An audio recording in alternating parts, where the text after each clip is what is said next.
সামনেই রয়েছে পাহাড়ে এডিসি নির্বাচন, আর এডিসি নির্বাচনের আগে সবকটি রাজনৈতিক দল যে যার মতো করে ঘর গোছাতে প্রস্তুত। ঠিক তেমনি বামেরাও কিন্তু কোনোভাবেই পিছিয়ে নেই। বামেদের প্রকাশ্য সমাবেশের আয়োজন করা হচ্ছে বিভিন্ন জায়গায়।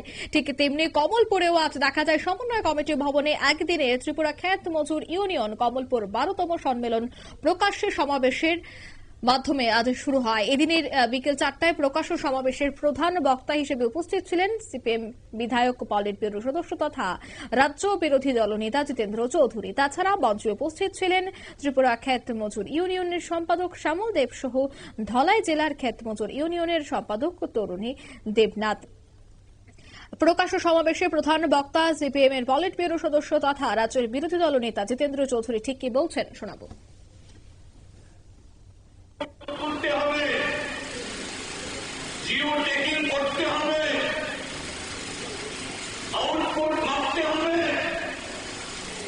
তার পরবর্তী পার্টির মধ্যে এখানে মন্ডলের ট্যাক্স, পৃষ্ঠাভূমকের ট্যাক্স, নেতা বাবুদের ট্যাক্স, তাদের খাই না যদি আপনি না বাঁচাতে পারেন, আপনি এই সামান্যতম যেটা আইন মোতাবেক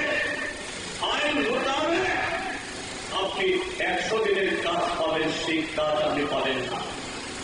কিন্তু মুখে কি করছে? সবকা সাথ, সবকা বিকাশ, সবকা বিশ্বাস। আপনারা শুনলেন জিতেন্দ্র চৌধুরীর বক্তব্য। আবারও 100 দিনের কাজের কথা তিনি বললেন এই প্রকাশ্য সমাবেশ থেকে। অন্যদিকে প্রধানমন্ত্রী সবকা সাথ সবকা বিকাশ যে কোট আনকোট বক্তব্য থাকে তা নিয়েও কিন্তু তীব্র কটাক্ষ করতে আছে দেখা গেছে জিতেন্দ্র চৌধুরীকে। নিয়ে নিচ্ছে ছোট্ট একটি বিজ্ঞাপন বিরতির সঙ্গে থাকুন।